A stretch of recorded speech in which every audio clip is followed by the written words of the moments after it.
Part 1. The Cathari scout ship drifted silently through the outer edges of the Sol system, its dark hull absorbing starlight like a shadow-given form. Inside, Commander Zell watched the data stream from the long-range sensors with mild curiosity. The third planet from the yellow star showed signs of life. Modest energy signatures, radio chatter in a dozen overlapping frequencies, and atmospheric readings that suggested a breathable mix.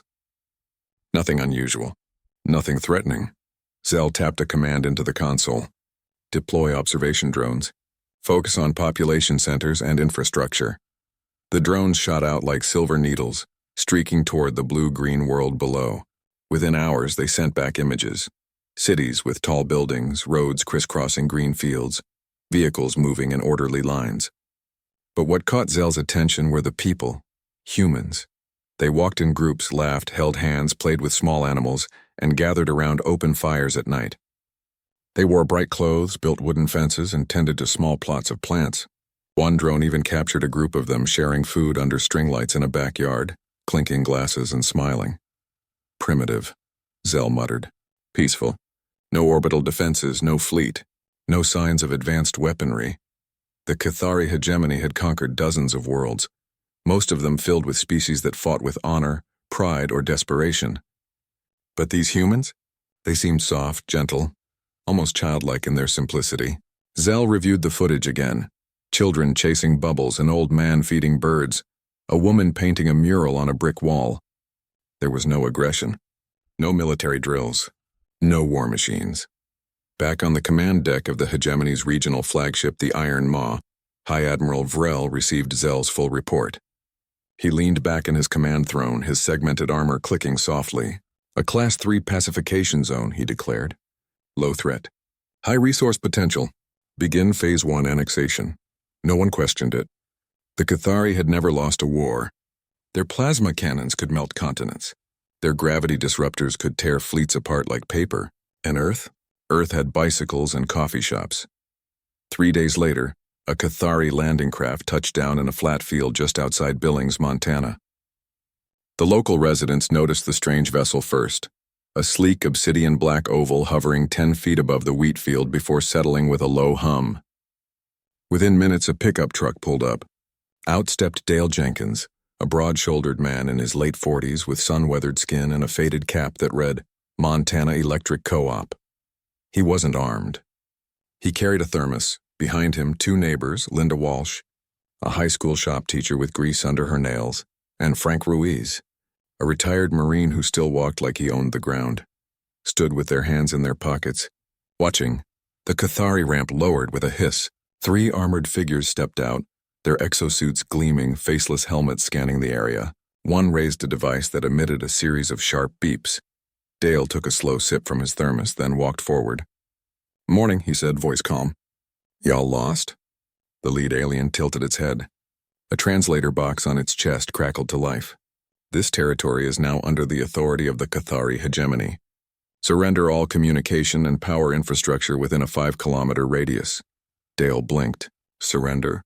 Buddy, this is my cousin's wheat field, and that substation over there powers half the county. You can't just take it. The alien stepped closer. Resistance is inefficient. Compliance ensures survival.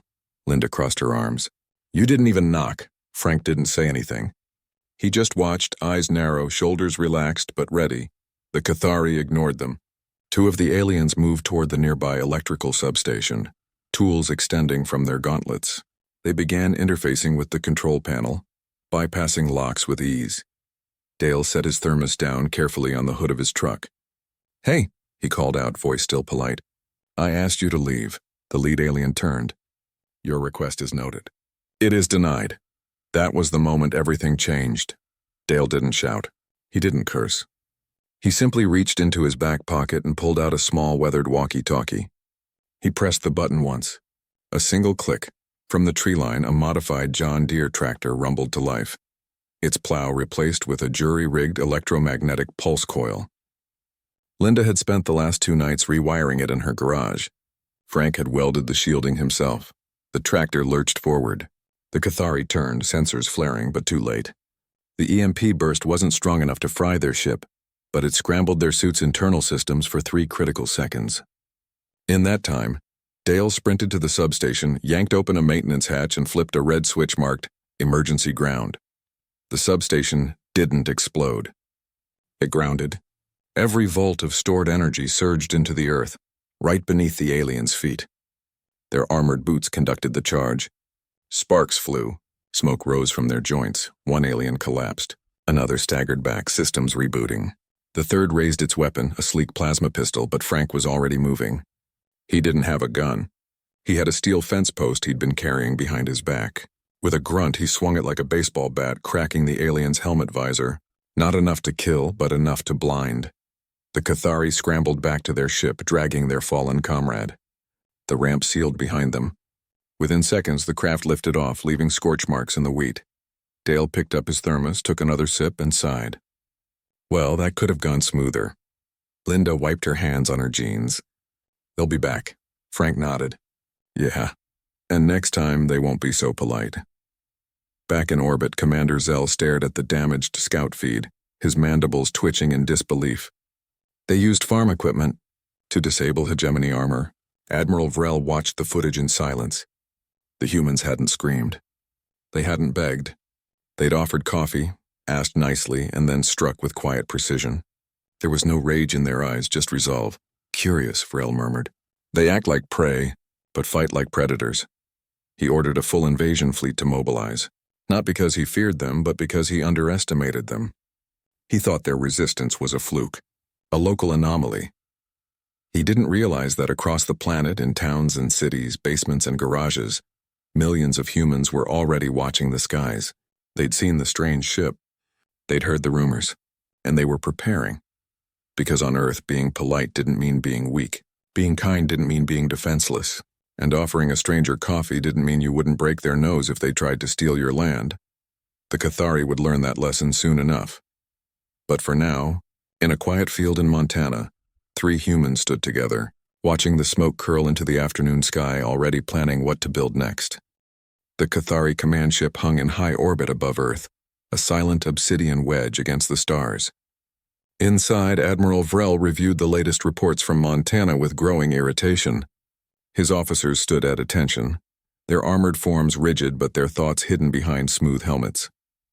The data made no sense. 3 humans, unarmed, untrained, had disabled a Class 4 scout team using nothing but a tractor and a power substation. It was embarrassing, impossible.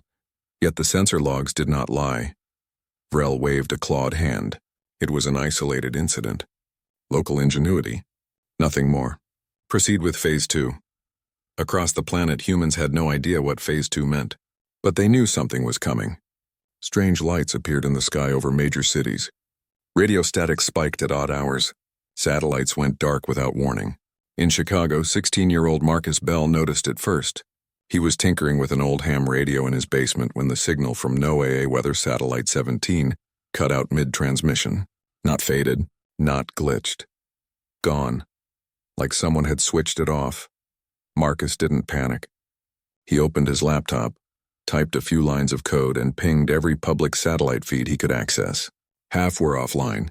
The rest showed distorted images, swirling black shapes where Earth should be. He called his older sister, who worked at the city traffic control center. Something's up, he said. Big. She told him to stay inside, but Marcus wasn't the only one noticing. In Billings, Dale Jenkins stood on his porch at dawn, watching a dark shape glide silently over the mountains. It wasn't a plane. It made no sound. No contrail. Just a smooth gliding shadow. He went inside, grabbed his walkie-talkie, and called Frank and Linda. By noon, a quiet network had formed. Not through governments, not through armies, through neighbors, through teachers, truckers, mechanics, and kids with too much time on their hands. Linda turned her high school shop class into a workshop. She showed her students how to strip old drones, rewire motors, and attach small EMP coils powered by car batteries. They worked in silence, laughing softly when a drone sputtered to life and buzzed into the ceiling. Frank, meanwhile, visited every veteran he knew. Not to recruit, just to talk. Over coffee, over fence posts, over backyard grills, they shared stories and plans. They mapped out drainage tunnels, old Cold War bunkers, and power grid junctions. They didn't call it war. They called it prepping. In Chicago, Marcus hacked into the city's traffic light system using a borrowed library laptop and a USB drive full of open-source code. He wrote a simple script. If an unknown vehicle moved faster than 80 miles per hour through downtown, all lights on its route would turn red. Then green. Then red again, randomly. It wouldn't stop tanks, but it would confuse anything trying to move fast. He tested it on a delivery van. The driver cursed, but Marcus smiled. It worked. The Cathari, watching from orbit, saw none of this. Their scans showed cities full of soft, slow-moving life forms. They saw schools, parks, shopping centers. They did not see the garage where a retired engineer was turning microwave ovens into directed energy emitters. They did not see the teenager in Seattle who'd rigged his drone fleet to drop glitter bombs laced with conductive powder. Harmless to people, deadly to electronics. They did not understand that human, normal life was also a cover for endless tinkering, fixing, and building. When the Cathari sent their second wave, 10 scout teams to major population centers, they expected fear, surrender. Instead, they found chaos. In Denver, a landing pod touched down in a public park. 2 aliens stepped out, broadcasting a message of peaceful annexation. A group of joggers stopped, listened politely, then walked away. Minutes later, a city maintenance truck rolled up. The driver waved. The aliens waved back. Then the truck dumped a load of wet concrete right over their comms relay. In Atlanta, a Cathari drone hovered over a power plant. Before it could transmit data, a flock of remote-controlled pigeons built by a group of middle schoolers swarmed it. Their tiny wings carried static-charged feathers that clung to the drone's sensors. It crashed into a tree, sparking. In Billings, the Cathari returned, this time with 4 armored units and a hover transport. They marched toward the substation, weapons ready. But the road was empty. Too empty. No cars, no people, just wind through the wheat. Then the streetlights flickered. Not off, on brighter than normal. A high-pitched whine filled the air. The Cathari suits glitched. Their HUDs scrambled. From a nearby barn, Linda triggered her latest invention, a sonic emitter built from old speakers and a car amplifier. It didn't hurt humans, but it made the Cathari's inner ear sensor scream. Frank and Dale didn't charge. They waited. When the aliens stumbled, disoriented, Dale flipped another switch hidden under a rock. The ground beneath them, laced with copper wire from old telephone lines, sent a low-current pulse through their boots. Not enough to kill, just enough to lock their joints for 10 seconds. In those 10 seconds, Frank tossed a net woven from fishing line and steel cable over 2 of them. Linda's students launched 3 drones that sprayed a sticky, fast-hardening resin, developed for 3D printing, onto the aliens' weapon ports. The Cathari struggled, but their tech was clogged, blinded and grounded. They called for extraction. Their ship came, but as it hovered low, Marcus, watching from a live stream set up by a friend, sent a signal from Chicago. Every smart device within a mile, phones, tablets, even digital billboards, blasted a coordinated microwave burst tuned to the ship's shield frequency. It wasn't strong, but it overloaded their landing sensors. The ship jerked upward, nearly crashing. The Cathari fled again. Back on the Iron Maw, Admiral Vrel watched the footage in silence. His officers stood frozen. This was not warfare. This was nuisance, annoyance. 1,000 tiny cuts from a species that refused to fight fair. They are not organized, one officer said. No central command. No chain of command. Exactly, Vrel replied, his voice low. That is what makes them dangerous. They do not wait for orders. They act. He finally understood. Earth was not defended by an army. It was defended by everyone. The teacher, the farmer, the kid in the basement. They didn't need generals. They needed ideas, and humans had too many of those. Still, Vrel refused to believe they could lose. The hegemony had crushed empires with fleets of thousands. Earth had tractors and traffic lights. He ordered the main invasion force to deploy. Full planetary assault. No more scouts. No more warnings. As the Cathari armada powered up, humans on the ground kept working. Linda printed more drone parts. Frank buried motion sensors along every road into town. Marcus uploaded his traffic hack to a public forum with the title, "Just in case things get weird." Dale fixed the fence, then checked his thermos was full. No one shouted. No one panicked. They just prepared, because to them this wasn't war. It was Tuesday, and if aliens wanted their home, they'd have to take it through a million small acts of stubborn, quiet defiance. The Cathari thought humans were cute. They were about to learn how wrong they were. The Cathari invasion fleet arrived at dawn, not with fanfare or warning, but with silence and shadow. Over Denver, the sky darkened as three massive warships, each longer than a city block, slid through the clouds like sharks through deep water. Their hulls drank the morning light. Their weapons hummed with stored power. Below, the city looked empty. Streets were clear. Windows were dark. Not a single car moved. It looked like a ghost town. Admiral Vrel watched from orbit, satisfied. The humans had finally understood. They had fled. Good. Conquest would be clean. What he did not see were the people hiding in basements, in subway tunnels, in the crawl spaces beneath old houses. He did not see the wires snaking through sewer pipes or the drones nestled in church steeples like mechanical birds. He did not know that every stoplight, every street sign, every park bench had been touched by human hands in the last 48 hours. The Cathari dropships landed in perfect formation along Broadway. Armored soldiers marched out in lockstep, their boots clicking on the pavement.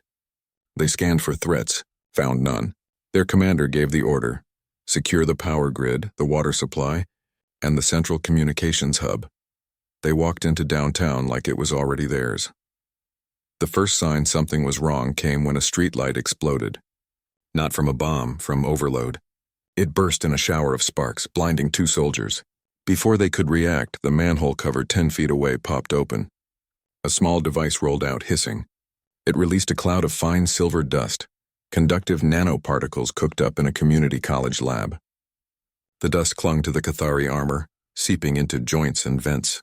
Their systems flickered, then the benches unfolded, hidden hinges released, and what looked like ordinary wooden benches rose on metal legs, revealing turrets made from repurposed paintball guns loaded with ceramic slugs. They fired in short bursts, not to kill but to crack visors and jam weapon ports. The Cathari spun, confused, firing plasma bolts into empty buildings. But the shots hit walls lined with heat-absorbing gel stolen from fire departments. The plasma sputtered out like wet matches. From a rooftop, Marcus Bell watched through binoculars. He tapped his phone. A signal went out. Across the city, every public speaker, bus stops, train stations, even fast food drive-thrus, blasted a single tone. It was a frequency Linda had discovered by accident. It made the Cathari inner ear sensors vibrate painfully. The aliens clutched their helmets, staggering. That was the signal Dale had been waiting for.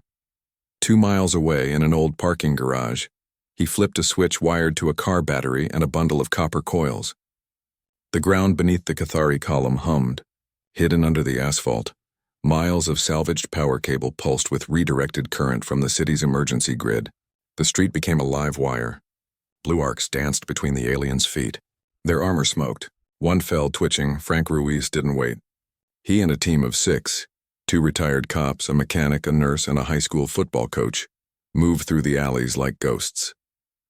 They carried no rifles, just tools, wrenches, crowbars, and backpacks filled with homemade microwave emitters built from old radar parts.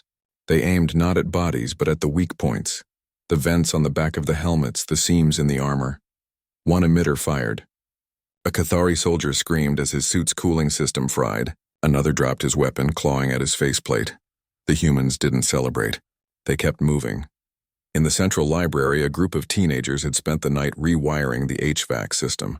When the Cathari tried to take shelter inside, the vents opened and released a fog of non-toxic but vision-blurring mist, mixed with static-charged particles.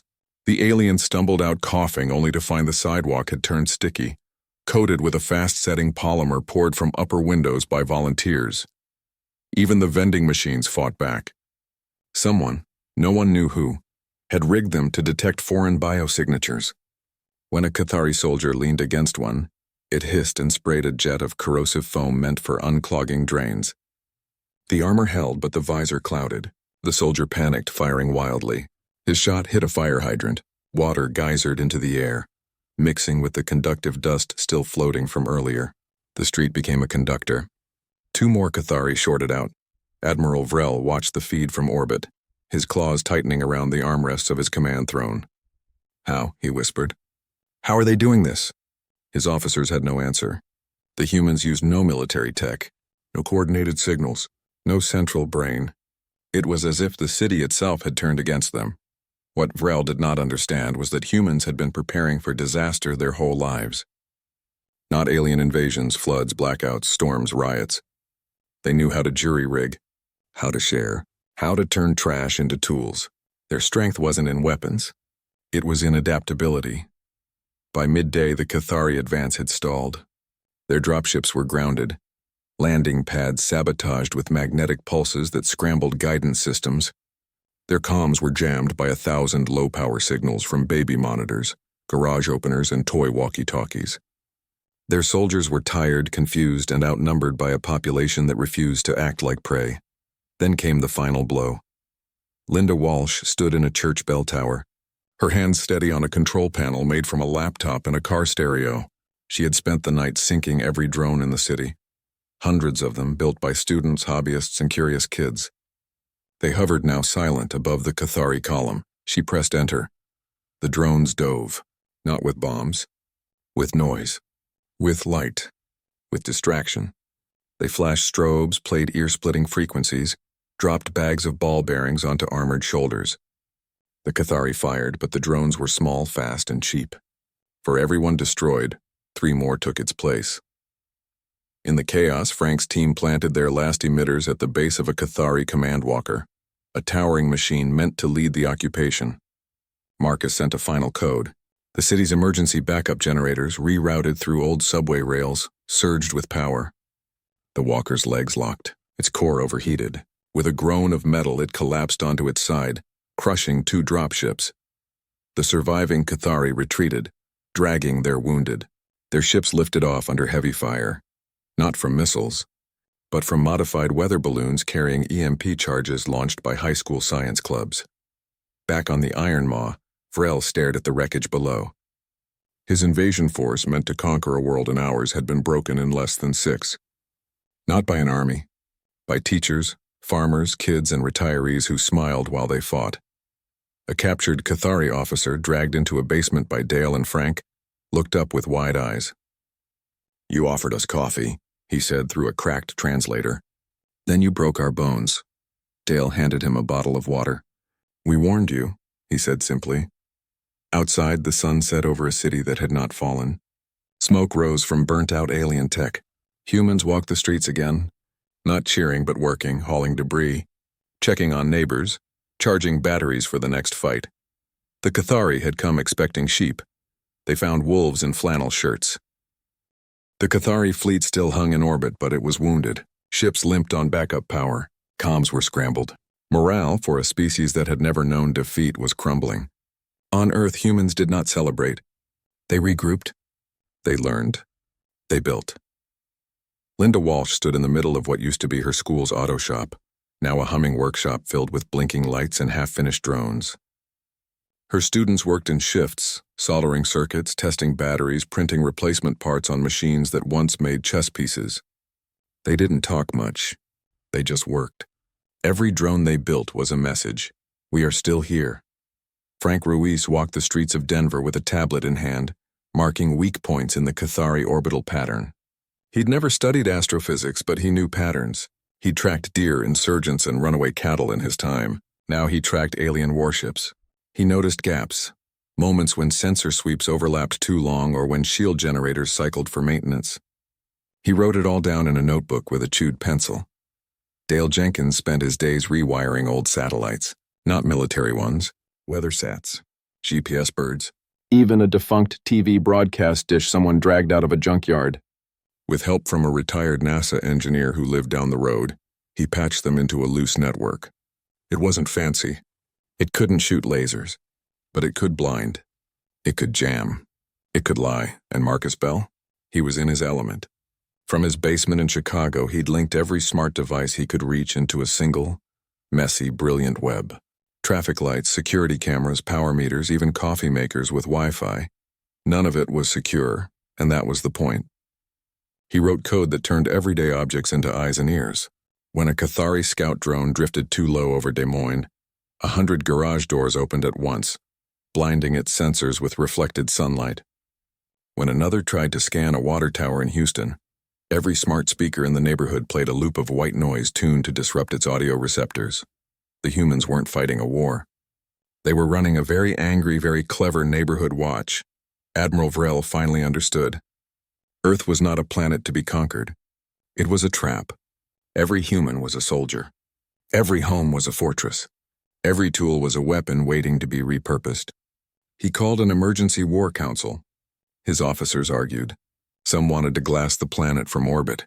Others warned that even that might not work. What if the humans had hidden underground? What if they launched debris into orbit to blind the fleet? What if they turned the moon into a weapon? Vrel made his choice. He would end this quickly. He ordered the Iron Maw to move into low orbit and deploy the gravity lance, a weapon that could crush cities by bending local spacetime. It had never failed. But the humans were already watching. Linda's drone swarm had been upgraded. Now they carried tiny payloads, not explosives, but signal repeaters.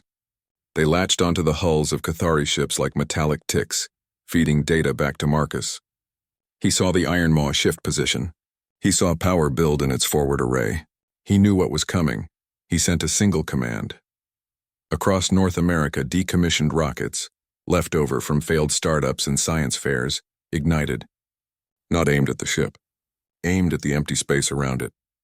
They carried no warheads, just aluminum foil, wire mesh, and old hard drives filled with junk data. It was space junk launched in a hurry. But it worked. The Iron Maw's sensors went wild. Debris fields appeared out of nowhere. The gravity lance needed perfect calibration. With false readings flooding its systems, it misfired. The beam twisted, lashing out into empty space, tearing a hole in a distant asteroid instead of Denver. Vrel roared in fury. That was the opening Frank had waited for. He stood in a stolen Cathari, dropship patched together from wreckage in a Montana hangar, along with 5 others, a former airline pilot, a robotics student, a welder, a nurse, and a quiet man who used to fix elevators. They wore scavenged Cathari armor, reprogrammed by Marcus to mimic friendly signals. The ship lifted off under cover of a solar flare Marcus had triggered by overloading a satellite array. They flew straight toward the Iron Maw. Inside the mothership, alarms blared. But the dropship's ID checked out. It was allowed to dock. The moment the ramp lowered, Frank and his team moved. They didn't shoot. They planted. Small devices built from microwave ovens, car batteries, and timer circuits from old ovens were stuck to every critical junction they could find. Coolant lines, reactor shielding, gravity core regulators. The nurse carried a backpack filled with a fast-evaporating gel that conducted heat. She smeared it on control panels. The welder jammed a crowbar into a rotating stabilizer gear. The elevator man rewired an emergency door to lock from the inside. They had 10 minutes before the Cathari realized the deception. They made it out with 2 to spare. As their dropship pulled away, Marcus sent the final signal. The devices activated, not with fire, but with feedback. The gel overheated the panels. The crowbar jammed the stabilizer, causing violent shudders. The timer circuits overloaded the coolant pumps. The gravity core, already stressed from the misfire, began to destabilize. On the bridge, Vrel stared at the warning lights blooming across his console. "Shut it down," he ordered. Full emergency shutdown, but it was too late. The core surged. Containment failed. A ripple of distorted gravity pulsed through the ship, warping metal, crushing bulkheads and flinging crew members like toys. The Iron Maw did not explode. It folded in on itself, like paper in a fist. From Earth, people watched the sky. The great black wedge flickered, dimmed, and vanished, not in fire, but in silence. One moment it was there. The next, only dust and drifting wreckage. In his basement, Marcus exhaled. Linda hugged her students. Dale poured a cup of coffee and sat on his porch watching the stars. Frank's dropship landed in a cornfield. No one cheered. They just climbed out, tired, and walked toward the nearest house where a woman was already setting out extra plates. The Cathari fleet, leaderless and broken, began to scatter. Some tried to flee. Others powered down, signaling surrender. Earth's patchwork defense network, satellites, drones, hackers, and handymen, tracked every move. They didn't destroy the fleeing ships. They herded them. Toward the moon, toward empty space, away from home, a captured Cathari officer, held in a high school gym turned detention center, asked his guard why they didn't just kill them all. The guard, a soft-spoken librarian named Helen, handed him a sandwich. "We're not monsters," she said. "We just don't like bullies." Back on the Iron Maw's last transmission picked up by a ham radio in Nebraska, Vrel's final words crackled through static. "They are not animals to be tamed. They are predators who wear sheepskin." No one on Earth heard it, but they didn't need to. They already knew, because humans had never pretended to be gentle. They were just polite enough to give you a chance to leave before they made you regret staying. And now the galaxy would learn the same lesson. The last Cathari ship left Earth's orbit 3 weeks after the fall of the Iron Maw. It did not flee in silence. It broadcast a message on every open frequency, a warning not to humans but to the rest of the galaxy. The words were simple, spoken in a voice stripped of pride. "Do not go to Sol, do not speak to the pink-skinned ones. They smile before they strike. They offer water before they drown you. They are not prey. They are the storm that wears a smile." On Earth, no one heard it. Or if they did, they didn't care.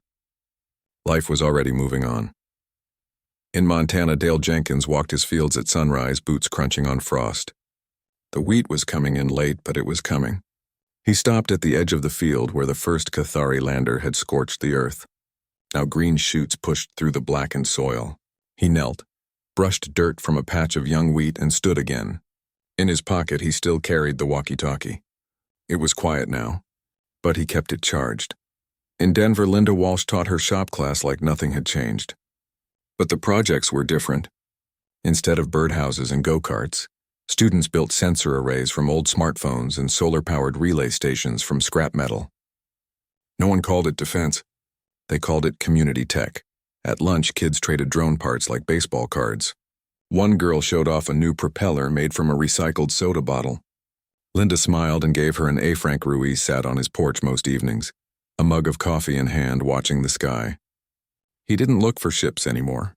He looked for satellites, human ones blinking steadily as they passed overhead. The orbital network was still up, patched together from junk and genius. It wasn't military. It was just there. Like streetlights, like libraries, like neighbors who checked on you after a storm. In Chicago, Marcus Bell graduated high school. His senior project, a city-wide emergency mesh network built from routers, old phones, and code, won a national award.